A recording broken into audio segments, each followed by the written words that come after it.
আল্লাহ নবী বলেন, মান কাযাবা আলাইয়া মুতাআম্মিদান, কেউ যদি ইচ্ছাকৃতভাবে আমার নামে মিথ্যা কথা বলে, ফাল্যাতাবাওয়া মাকআদাহু মিনান নার, ওই ব্যক্তি যেন তার ঠিকানা, তার আসনটা জাহান্নামে বানিয়ে নেয়। নাউজুবিল্লাহ। আমি কোন এক মসজিদে আসরের নামাজের পর তাসবিহ পড়তেছিলাম, বসে বসে তাসবিহ পড়তেছি, আর হঠাৎ শুনতে লাগলাম ছোট্ট একটা মজলিসের মধ্যে কেউ দাঁড়ায় বলতে লাগলেন, ভাই কথা বললেন না। এরকম বলতে লাগলেন, ভাই আপনারা কথা বললেন না, তো সুন্দর কথা, মসজিদে কথা বলা ঠিক না। মসজিদের 3 কাজ বলেন, মসজিদের কাজ কয়টা? মুসলিম শরীফের বর্ণনা, ক্বালা রাসূলুল্লাহ সাল্লাল্লাহু আলাইহি ওয়াসাল্লাম, আল্লাহ নবী বলেন, ইন্নাল মাসাজিদা লিযিকরি ওয়াস সালাতি ওয়া কিরাআতিল কুরআন, মসজিদ কাজ হলো 3টা। 1 নাম্বার জিকির করার জন্য, 2 নাম্বার নামাজের জন্য, 3 নাম্বার কোরআন তেলাওয়াতের জন্য। বলেন মসজিদে কয় কাজ? 1 নাম্বার কার জিকির? 1 নাম্বার কার জিকির? 2 নাম্বার নামাজ, 2 নাম্বার, 3 নাম্বার কোরআন পড়া, 3 নাম্বার কোরআন পড়া। বাস মসজিদের কাজ এগুলা। এখন মসজিদে কথা বলা, দুনিয়াবি কথা বলা আসলেই ঠিক না। আল মুস্তাদরাক লিল হাকিম, সহিহ হাদিস, এই হাদিসের মধ্যে আছে নবী সাল্লাল্লাহু আলাইহি সাল্লাম বলেন, এমন জামানা হবে যে জামানা ইয়াতাহাল্লাকুনা, মানুষ মসজিদে হালকা বানাবে, মজলিস বানাবে, গোল মিটিং করবে, করার পর তাদের উদ্দেশ্য থাকবে দুনিয়াবি কথা বলা।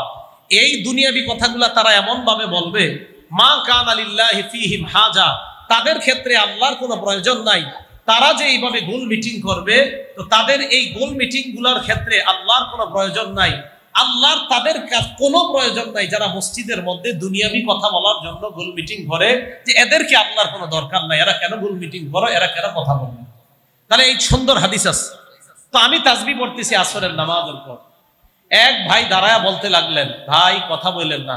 এটা বইলা বলতেছে, উনি কোন একটা হয়তো বক্তব্য দিবে কোথাও, তখন শুরুতে বলতেছে, কোন বান্দা যখন মসজিদে কথা বলে, ফেরেশতা বলে, ইয়া ওয়ালিয়াল্লাহ উসকুত, হে আল্লাহর ওলি তুমি চুপ করো। হে আল্লাহর ওলি, আপনারা শুনছেন নি? এরপর বলে, যদি চুপ না করে, হে আব্দুল্লাহ উসকুত, হে আল্লাহর বান্দা তুমি চুপ করো।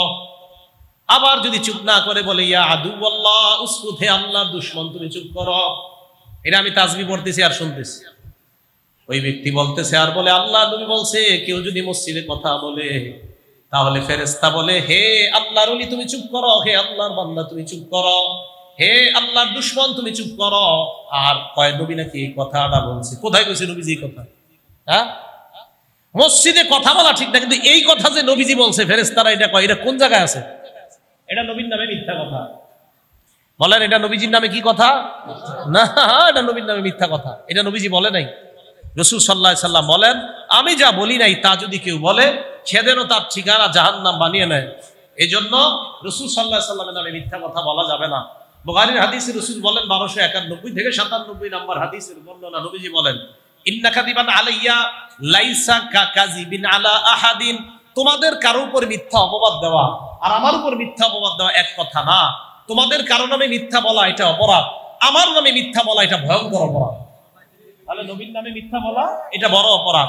মুসলিম শরীফের 1 নাম্বার হাদিস, এই হাদিসে নবীজি বলেন, লা তাকযিবু আলাইয়া, তোমরা আমার নামে মিথ্যা কথা বলবা না, ফাইন্নাহু মাইয়াকযিব আলাইয়া ইয়ালিজিন নার, আমার নামে যদি কেউ মিথ্যা কথা বলে, ওই ব্যক্তি জাহান্নামে যাবে। বলেন নাউজুবিল্লাহ। তাহলে অনর্থক কথা বলা, অনর্থক কথা শোনা, এই মিথ্যা কথা বলা, মিথ্যা কথা শোনা, এগুলা সব অনর্থক লাঘবুল কথার অন্তর্ভুক্ত। তো বোঝাইতে চাইলাম, আল্লাহর নবীর নাম নিয়া নিয়া একের পর এক মিথ্যা কথা বলা, ওই মজলিস এটা অনর্থক মজলিসের অন্তর্ভুক্ত। ওই কথা শোনাও জায়েজ নাই, এগুলা বলাও জায়েজ নাই, নবীর নামে মিথ্যা কথা বলা জায়েজ নাই। মুসলিম শরীফের 6 নম্বর হাদিসে নবীজি বলেন, এমন একটা জামানা আসবে যেই জামানায় ইউহাদ্দিসুনাকুম বিমা লাম তাসমাউ আনতুম ওয়ালা আবাউকুম, যে তোমাদের সামনে মানুষ এমন এমন হাদিস আনবে যে হাদিসগুলা তোমরাও শোনো নাই, তোমাদের বাপ দাদারাও শোনো নাই। ফাইয়াকুম ওয়া ইয়াহুম, তোমরা এইগুলা থেকে বেঁচে থাকবা। তোমাদের এমন এমন হাদিস আনবে তোমাদের কাছে মানুষ, যেগুলা তোমরাও শোনো নাই, তোমাদের বাপ দাদারাও শোনো নাই, তোমরা এইগুলা থেকে বেঁচে থাকবা, এই মানুষদের থেকে তোমরা বেঁচে থাকবা। মুসলিম শরীফের 7 নম্বর হাদিসে নবীজি বলেন, শেষ জামানায় দাজ্জালুনা কাজ্জাবুনা, একদল মিথ্যাবাদী কাজ্জাব দাজ্জালের আবির্ভাব ঘটবে। ইয়াতুনাকুম মিনাল আহাদিস, এরা তোমাদের সামনে হাদিস বলবে, বিমা লাম তাসমাউ আনতুম ওয়ালা আবাউকুম, যে হাদিস তোমরাও শোনো নাই, তোমাদের বাপ দাদারাও শুনে নাই, এমন হাদিস বলবে। ফাইয়াকুম ওয়া ইয়াহুম, তাদের থেকে তোমরা বাঁচো। লা ইউদিল্লুনাকুম, তারা যেন তোমাদেরকে পথভ্রষ্ট করতে না পারে, ওয়ালা ইয়াফতিনুনাকুম, তারা যেন তোমাদেরকে ফিতনায় না ফেলায়। তাহলে আমাদের সতর্ক থাকা যে আমার আপনার সামনে কেউ হাদিস যখন বলবে, এই ব্যক্তি হাদিস বলার যোগ্য কিনা, আর এই ব্যক্তি যে কথায় কথায় বলতেছে আসলে বলাটা কতটুকু সত্য, উলামায়ে কেরামদের মাধ্যমে যাচাই করে নেওয়া। কারণ এমন এমন কথা বলবে যেই কথা কোরআনে নাই, যেই কথা হাদিসের মধ্যে নাই। আল্লাহ আমাদের সকলকে কথাগুলা বোঝার তৌফিক দান করেন। মোহাম্মদপুর গাড়ি দিয়ে আসতেছি মোহাম্মদপুর, সেদিন এক কোনায় দাঁড়াইলাম। দাঁড়ানোর পর কোন এক আলোচক আলোচনা করতেছেন। আলোচনাটা অন্য মজলিসের আলোচনা, অন্য মজলিস বলতে লাল টাল ইত্যাদির আলোচনা আর কি, লাল কাপড় টাপড়ের যে সমস্ত মজলিস গুলাতে হয়। তো উনি খুব সুর দিয়া আলোচনা করতেছে। দেখেন কি বলতেছে একজন, তো বলতেছে আর কি এরকম, আল্লাহ গুপ্ত ভান্ডার ছিলেন, আল্লাহ ছিলেন গোপন। তো আল্লাহ নাকি বলছে কুনতু কানজান মাখফিয়া, আমি ছিলাম গুপ্ত ভান্ডার, আমি ছিলাম দেওয়ার জন্য। আমারে আপনারে না বানাইলেও কিচ্ছু হইতো না। আমার আল্লাহ যে আমারে আপনারে না বানাইলে উনি পরিচয় পাবে না এমন না। আমি আপনি মানুষ হই বা না হই এতে আল্লাহর কিছু আসে যায় না। তো আল্লাহ নাকি আমগরে বানাইছে যে আমগরে পরিচয় দেওয়া দরকার, আল্লাহ তাই নাকি বানাইছে। এটা বইলা বলতেছে আল্লাহ বলছে। তো ঘটনা চক্রে ওই জায়গায় সিগন্যাল, মানে মোহাম্মদপুরে একদম ওই কোনাটা যেখানে জ্যাম পড়ে আপনার গাড়ি পয়সা রয়েছি আর শুনতেছি এটা।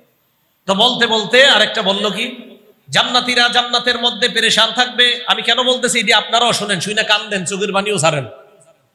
জান্নাতীরা জান্নাতে পেরেশান থাকবে, আল্লাহ বলবে আমার কাছে কিছু চাও। আল্লাহ বলবে ও জান্নাতীরা কিছু চাও। জান্নাতীরা বলবে আল্লাহ কি চাইবো? আল্লাহ বলবে তোমরা যদি চাইতে না পারো আলেমদের কাছে যাও। কাদের কাছে? সুবহানাল্লাহ কোন না কোয়েন না, এই মিছা কথা। হ্যাঁ সুন্দর করে লেখা আছে, ইন্না আহলাল জান্নাতি লা ইয়াহতাজুনা ইলাল উলামা। জান্নাতীরা জান্নাতীদের কিয়ামতের ময়দান থেকে জান্নাতে যাওয়ার পর আলেমদের মুখাপেক্ষী হবে, আলেমদের কাছে যাবে। যাওয়ার পর বলবে আলেম সমাজ বলো আল্লাহর কাছে কি চাইবো? আল্লাহ বলবে এটা এটা চাও। আলেমরা শিখাই দিবে আল্লাহর কাছে এটা এটা চাও। এটা বইলা নবীজি নাকি বইলা দিছে যে আলেমদের এত মর্যাদা, যে এত মর্যাদা আলেমদের যে জান্নাতে যাওয়ার পর মানুষ আলেমদের কাছে ঠেকা থাকবে, আলেমদের মুখাপেক্ষী হয়ে আলেমদের থেকে জানবে যে আর কি কি চাইতে পারি আমরা আল্লাহর কাছে। আল হাদিস এটা মিথ্যা কথা, এটা নবীজি সাল্লাল্লাহু আলাইহি সাল্লামের কথা না, এটা নবীজির বাণী না। বুঝাইতে চাইলাম মুমিনের 2 নাম্বার গুণ, ওয়াল্লাযীনা হুম আনিল লাগযি মুরিদুন, অনর্থক কথা থেকে যারা বেঁচে থাকবে, অনর্থক কথা থেকে যারা বেঁচে থাকবে। এক আবেদের ঘটনা এরকম শোনানো হয় আপনাদেরকে, শুনেন। মুসা নবী রাস্তা দিয়ে যায়, একজনের সাথে সাক্ষাৎ। আর ওই ব্যক্তি বললেন আল্লাহর কাছে বলবেন আমাকে যদি জান্নাত দেয় জান্নাতটা কেমন। আরেকজন বলছে আল্লাহ যদি আমাকে জাহান্নাম দেয় জাহান্নামটা কেমন, আল্লাহর কাছে জানতে চাইবেন। কি দরকার আছে বেটার এই কথা কোন মুসা নবীরে? হ্যাঁ এ মিথ্যা কথা। এই মঞ্চে বসে একের পর এক শোনানো হচ্ছে আর আপনারা চোখের পানি ফেলাইতেছেন। মিথ্যা কথা আমার রক্তে মাংসে এখন ঢুকে গিয়েছে। আল্লাহ আল্লাহ রসুলের নামে মিথ্যা কথা জীবিত থাকবো আর কেউ বলবে অসম্ভব, সেখানে আমি বলবো এটা মিথ্যা। মিথ্যা, এটা মিথ্যা কথা। রাসূল আকরাম সাল্লাল্লাহু আলাইহি সাল্লামের নামে একের পর এক বলে যাচ্ছে এটা আল্লাহ বলছে, এটা নবী বলছে। হয়রান হয়ে যায়, মনে হয় মাথা নষ্ট হয়ে যাবে কখন এই একের পর এক যখন শুনতে দেয় বলতে থাকে যে আল্লাহ নাকি এটা বলছে, আল্লাহ এটা বলতেছে বলতেছে একের পর এক। আর সামনে যারা আহ আহ করে লাফাইতেছে, আরে মানে কি আল্লাহ কোথায় বলছে এই কথা? ওই ব্যক্তির চেয়ে বড় জালেম আর কে যে আল্লাহর নামে মিথ্যা কথা বলে। মিথ্যা কথা বলা যাবে না। হ্যাঁ আল্লাহর নামে মিথ্যা কথা বলা এটা লাগবুন, এটা অনর্থক, এগুলার কোনো অর্থ নাই। মুমিনের 2 নাম্বার সিফাত, মুমিন অনর্থক কথা বলবে না, অনর্থক মজলিসে যাবে না, অনর্থক মজলিস থেকে মুক্ত থাকবে। গান বাদ্যের মজলিস থেকে যেমন মুক্ত থাকবে, জাল মজলিস থেকেও মুক্ত থাকবে। এ হলো মুমিনের 2 নাম্বার গুণ। আল্লাযীনা হুম আনিল লাগবি মুরিদুন। 3 নাম্বার ওয়াল্লাযীনা হুম লিযাকাতি ফাঈলুন, যারা যাকাত আদায় করে। কি বলে বলেন তো? যারা যাকাত আদায় করে। সহিহ বুখারীর বর্ণনা, ক্বালা রাসূলুল্লাহ সাল্লাল্লাহু আলাইহি ওয়াসাল্লাম মান আতাহুল্লাহু মালান ফালাম ইউআদ্দি যাকাতা আমওয়ালিহি অথবা ফালাম ইউআদ্দি যাকাতা, আল্লাহ নবী বলেন কোন মানুষকে আল্লাহ সম্পদ দেওয়ার পর যদি যাকাত না দেয়, মুসিলা লাহু ইয়াউমাল কিয়ামাতি শুজাআন আকরা, কিয়ামতের ময়দানে তার এই সম্পদ বিষধর সাপে রূপান্তরিত হবে। সাপে রূপান্তরিত হওয়ার পর কিয়ামতের ময়দানে সাপ তার শরীরের মধ্যে পেঁচা দেওয়া হবে। সাপ এই জায়গায় আসার পর বলবে, আনা কানজুকা আনা মালুকা, আমি তোমার সঞ্চিত সম্পদ, আমি তোমার খাজানার সম্পদ, আমাকে তুমি জমা করেছিলা, যাকাত আদায় করো নাই। আজকে যাকাত আদায় না করার কারণে আল্লাহ পাক এই সম্পদকে সাপ বানাইলেন, আমি সম্পদ এখন সাপ হয়ে তোমাকে খাবো। যারা যাকাত দিবে না, ওই তাদের সম্পদ এইভাবে সাপ হয়ে তাদেরকে খাবে। 1 লক্ষ টাকা যাকাত আসছে, দিছে 30,000, বাকি রইল কয় হাজার? এই 70,000 সাপ হবে। 30,000 টাকার লুঙ্গি কিনছে, শাড়ি কিনছে, তাও এরকম নির্লজ্জ। ওই জাকাতের লুঙ্গি আর শাড়ি পাওয়া যায় কিছু দোকানে লেখা থাকে, মানে অন্য দোকান থেকে 500 টাকা লুঙ্গির দাম, আর ওখানে গেলে পাওয়া যাবে 230 টাকায়। ওই লুঙ্গি আর শাড়িটা দিয়ে জাকাত আদায় করে উনি বুঝাইতে চায় আমার জাকাত আদায় হয়ে গেছে। সাপের জন্য অপেক্ষায় থাকেন। 20,000 টাকার লুঙ্গি শাড়ি কিনা দিয়ে দেয়, আর 80,000 বাকি। জাকাত তো আদায় হয় না 80,000-এর। তো রাসূল আকরাম সাল্লাল্লাহু আলাইহি সাল্লাম বলেন, তাদের এই সম্পদ এটা বিষধর সাপ হবে, এই সাপ তাদেরকে কামড়াবে। ওয়াল্লাযীনা হুম লিয-যাকা ওয়াল্লাযীনা হুম লিফুরুজিহিম হাফিজুন, যারা লজ্জাস্থান হেফাজত করে। বলেন কি হেফাজত করে? লজ্জাস্থান, মানে গুনাহ করে না লজ্জাস্থান দিয়ে। এই লজ্জাস্থান যারা হেফাজত করবে, নবীজি সাল্লাল্লাহু আলাইহি সাল্লাম বলেন, ক্বালা রাসূলুল্লাহ সাল্লাল্লাহু আলাইহি ওয়াসাল্লাম, সহিহ বুখারীর বর্ণনা 6474 নম্বর হাদিস। আল্লাহ নবী বলেন, মাইয়াজমান লিমা বাইনা লাহিয়াইহি ওয়া মা বাইনা রিজলাইহি, কোন ব্যক্তি যদি তার 2 চোয়ালের মাঝখানে জবান আর 2 রানের মাঝখানে লজ্জাস্থান, এই 2টা জিনিসের নিশ্চয়তা আমাকে দিয়ে দেয়, ইয়া রাসূলুল্লাহ, মুখ দিয়ে আমি গুনাহ করি না, লজ্জাস্থান দিয়ে আমি গুনাহ করি না, এই নিশ্চয়তা যদি আমার কোনো উম্মত দিয়ে দেয়, আজমাল্লাহুল জান্নাহ, আমি নবী তাকে জান্নাতে নেওয়ার জিম্মা হয়ে যাব, আমি জামিন হব, আমি তাকে আল্লাহর কাছে সুপারিশ করে জান্নাতে নিয়ে যাব। তাহলে লজ্জাস্থান হেফাজত করা। ইল্লা আলা আজওয়াজিহিম আও মা মালাকাত আইমানুহুম ফাইন্নাহুম গায়রু মালুমিন ফামান ইবতাগা ওয়ারা যালিকা ফাউলাইকা হুমুল আদুন ওয়াল্লাযীনা হুম লিআমানাতিহিম ওয়া আহদিহিম রাউন। এরপর হলো যারা আমানত রক্ষা করে এবং ওয়াদা রক্ষা করে, যারা আমানত রক্ষা করে এবং ওয়াদা রক্ষা করে।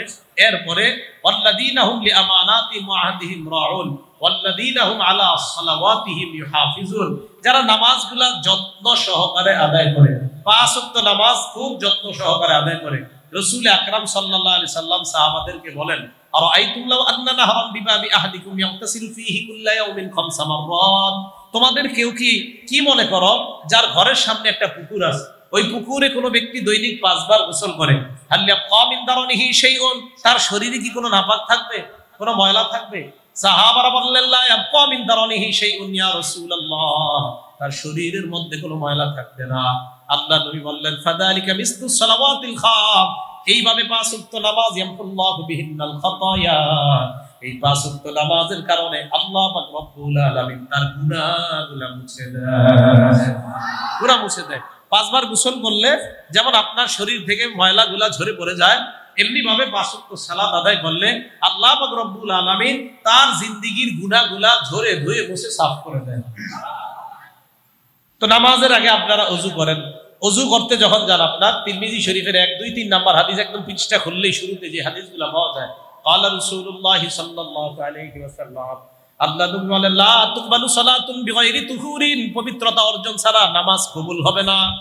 এরপরের বর্ণনায় আল্লাহ নবী বলেন, তোমাদের কেউ যখন নামাজ পড়ার ইচ্ছা করে, করার পর যখন ওযু করে, ওযু করার সময় ফাগসালা ওয়াজহা, যখন চেহারা ধৌত করে, এই দেখেন আজকে থেকে এইভাবে ওযু করবেন।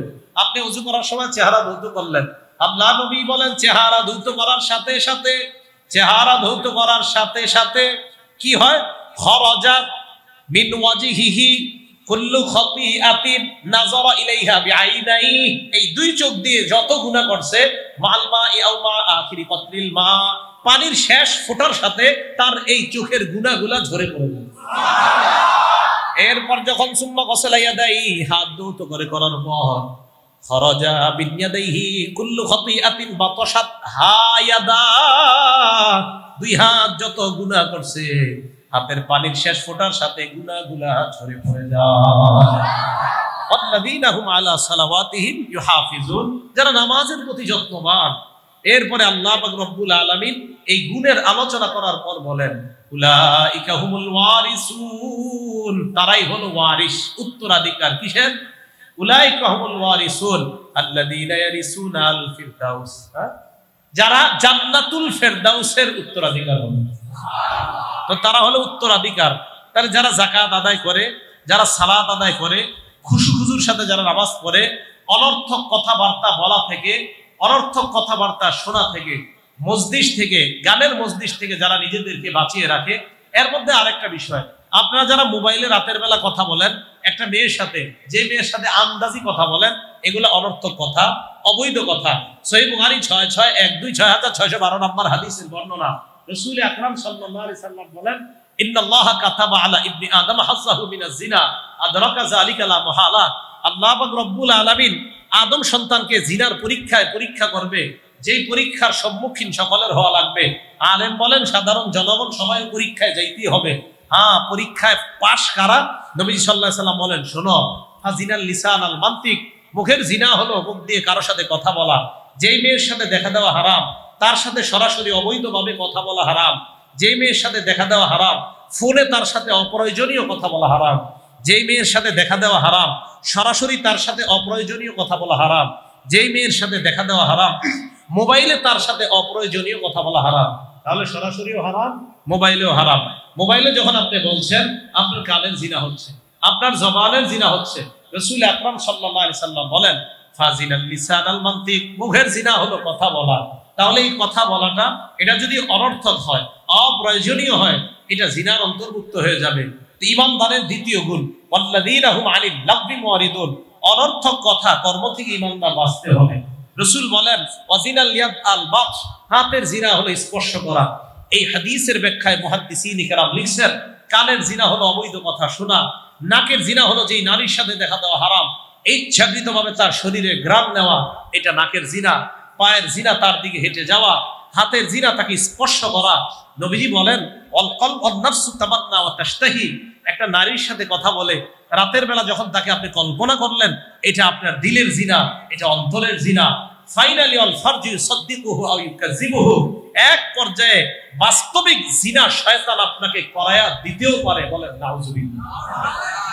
এগুলো অনর্থক। বলেন এগুলো কি? তো ঈমানদারের দ্বিতীয় গুণ, যারা অনর্থক কথা থেকে বাঁচে, এটাও অনর্থক কথার অন্তর্ভুক্ত। আমার আপনার জীবনের দুইটা বিষয় নিয়ে, দুইটা নিয়ামত নিয়ে শয়তান খেলা করে। বলেন আমাদের কয় নিয়ামত নিয়ে শয়তান খেলা করে? দুই নিয়ামত। ক্বালা রাসূলুল্লাহি সাল্লাল্লাহু আলাইহি ওয়াসাল্লাম নি'মাতান মাকবুলুন ফীহিমা কাসীরুম মিনান নাস আস-সিহহাতু ওয়াল ফারাগ। দুইটা নিয়ামতের ব্যাপারে আদম সন্তান বড়ই উদাসীন। দুই নিয়ামতের ব্যাপারে মানুষ উদাসীন। একটা হলো সুস্থতা, আরেকটা হলো অবসরতা। সুস্থতার সময় ইবলিস মানুষের দিয়ে গুনাহ করাইতে চায়, আর অবসর সময়টা ইবলিস চায় কিভাবে এর ফেসবুকের মধ্যে আসক্তি করে তার সময়গুলা নষ্ট করা যায়। মাদ্রাসার অনেক তালিবে ইলমকে দেখতেছি আমি, স্কুল কলেজ ভার্সিটি ছাত্ররা আছেন, আপনি আপনার সময়গুলা কাজে লাগান। যাদের মেধা একটু কম, আপনারা সময়গুলা কাজে লাগান। যদিও এখন সিরিয়ালে হয়তো আপনি 10-এর মধ্যে থাকেন না, কিন্তু সময় কাজে লাগাচ্ছেন, পড়তেছেন, বারবার কম্পিটিশনে আসার চেষ্টা করেন, কিন্তু পারছেন না। 1, 2, 3-এর মধ্যে আসেন না আপনি, 1, 2, 3 দূরে 10-এও আসেন না, কিন্তু আল্লাহ দেখতেছে আপনি অনেক চেষ্টা করেন। বিশ্বাস করেন, ফারাগাতের পর, ফারেগ হওয়ার পর আপনার এই চেষ্টার ফলাফল যে কি পরিমাণ দেখবেন আপনি কল্পনা করতে পারবেন। আমি সত্যি বলছি, অভিজ্ঞতার আলোকে বলছি, সত্যি বলছি, আপনি অনেক কিছু দেখবেন। তো বলছিলাম সময়গুলা নষ্ট না করা। সুস্থতার সময়টা ইবলিস চায় আমাদেরকে গুনাহ করাইতে। কেন? সুস্থ অবস্থায় একটা মানুষ যেই পরিমাণ নফল নামাজ পড়তে পারে, অসুস্থ অবস্থায় তো ফরজ নামাজই দাঁড়ায় পড়তে কষ্ট হয়। তাই সুস্থতার সময় ইবলিস চায় মানুষকে কিভাবে সময়গুলো অপচয় করানো যায়।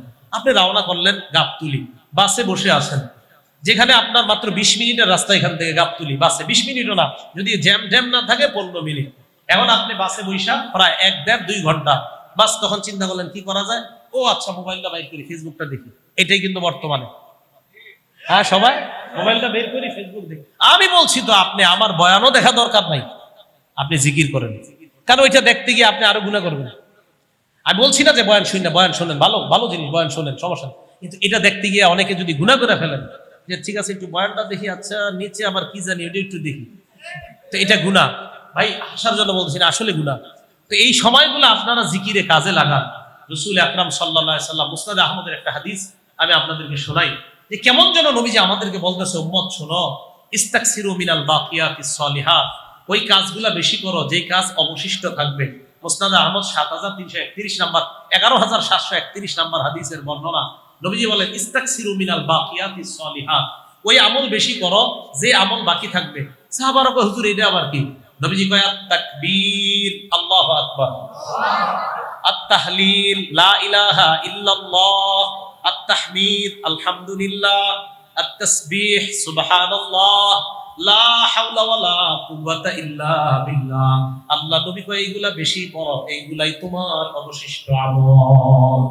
কেন এগুলা বেশি বড়? আমা তুকদ্দিমু লিআনফুসিকুম মিন খায়র তাজিদুহু ইনদাল্লাহ, আল্লাহর কাছে গিয়ে তুমি এইগুলা পেয়ে যাবা। এই ভালো আমলগুলা বাসে 3 জন একসাথে বসা, 2 জন অনর্থক মোবাইলে সময় নষ্ট করছে, আপনি বসে বসে জিকির করতেছেন, কবরে গিয়ে আপনি এটার বেনিফিট আল্লাহর কাছে পেয়ে যাবেন। তাহলে সময়গুলো আমরা নষ্ট করব না। ঈমানদারের দ্বিতীয় গুণ, অনর্থক কর্ম থেকে নিজেকে বাঁচিয়ে রাখবে। 1 নাম্বার, আল্লাযীনা হুম ফি সালাতিহিম খাশিউন, যারা নামাজে বিনয়ী। 2 নাম্বার, অনর্থক কথা, কর্ম, কাজ থেকে যারা বাঁচে। 3 নাম্বার, যারা যাকাত আদায় করে। 4 নাম্বার, যারা লজ্জাস্থান হেফাজত করে, কোনো গুনাহ করে না। এটা হলো আপনার 4 নাম্বার। 5 নাম্বার, লজ্জাস্থানের গুনাহ থেকে বাঁচার সেরা উপায় হলো চোখের গুনাহ থেকে বাঁচা। লজ্জাস্থানের গুনাহ থেকে বাঁচার শ্রেষ্ঠ উপায় চোখের গুনাহ থেকে বাঁচা। বলেন, লজ্জাস্থানের গুনাহ থেকে বাঁচতে হলে কোন গুনাহ থেকে বাঁচা? চোখের গুনাহ। মানুষের দেহের রাজধানী হলো কলব। এই কলব নামক রাজধানীর বর্ডার হলো চোখ। বর্ডার গার্ড যত মজবুত হবে, রাজধানী তত শক্তিশালী হবে। আমার দেহের কলবের এই রাজধানীর বর্ডার হলো চোখ। এই চোখ দিয়ে যদি গুনাহ না করি, আমার রাজধানী মজবুত হবে। আর কলবে যখন ওয়াসওয়াসা সৃষ্টি না হবে, লজ্জাস্থান দিয়ে গুনার প্রয়োজন হবে না। কারণ চোখ দিয়ে গুনাহ করার পরেই কলবে সেটা নিয়ে কল্পনা হবে, তখন অন্যান্য অঙ্গ গুনাহগুলা করতে চাইবে। তাই চোখ হেফাজত, তো অন্যান্য গুনাহগুলা হেফাজত, গুনাহ থেকে বেঁচে থাকাটা আল্লাহ সহজ করে দেয়।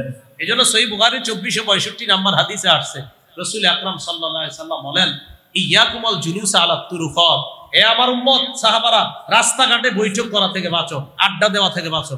সাহাবারা কয়, হুজুর আমরা তো আড্ডা দেই না। মালানা বুদ্দুন ইন্নামা হিয়া মাজালিসুনা নাতাহাদ্দাসু ফিহা, হুজুর রাস্তাঘাটে আমরা যে বৈঠকগুলো করি, আমরা ধর্মীয় আলোচনা করি ইয়া রাসূলুল্লাহ।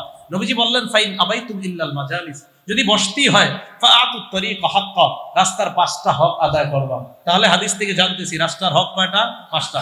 1 নাম্বার, গদ্দুল বসর, নজর নিচে রাখবা। 2 নাম্বার, কাফুল আযা আনিত তরিক, রাস্তা থেকে কষ্টদায়ক বস্তু সরায়া দিবা। 3 নাম্বার, ওয়ারাদ্দুস সালাম, সালামের জবাব দিবা। 4 নাম্বার, আমরুন বিল মারুফ, নেক কাজের আদেশ করা। 5 নাম্বার, অনাহিউন আনিল মুনকার, অসৎ কাজ থেকে নিষেধ করা। এই 5টা হলো রাস্তার হক। এখন মাহফিল দিয়ে কষ্টদায়ক বস্তু, ইটের কণা, কলা, সিলকা ইত্যাদি থাকলে সরায়া দেওয়া। 3 নাম্বার, সালামের জবাব দেওয়া। 4 নাম্বার, নেক কাজের আদেশ করা। 5 নাম্বার, অসৎ কাজ থেকে নিষেধ করা। বলছিলাম ইমানদারের 3 নাম্বার গুণ যাকাত দেওয়া। 4 নাম্বার, লজ্জাস্থান হেফাজত করা। 5 নাম্বার গুণ হলো, আল্লাহ বলেন, ওয়াল্লাযীনা হুম লিআমানাতিহিম, আমানত রক্ষা করা। 6 নাম্বার, ওয়াহদিহিম রাউন, ওয়াদাগুলা যারা ভঙ্গ করে না, ওয়াদাগুলা রক্ষা করে। এইগুলা বলার পর আল্লাহ বলেন, এই গুণগুলা যখন ইমানদার অর্জন করবে, সে সফলকাম ইমান, এবং ওই ইমানদার বান্দা জান্নাতুল ফেরদাউসের উত্তরাধিকার হবে। কথাগুলো মনে থাকবে ইনশাআল্লাহ।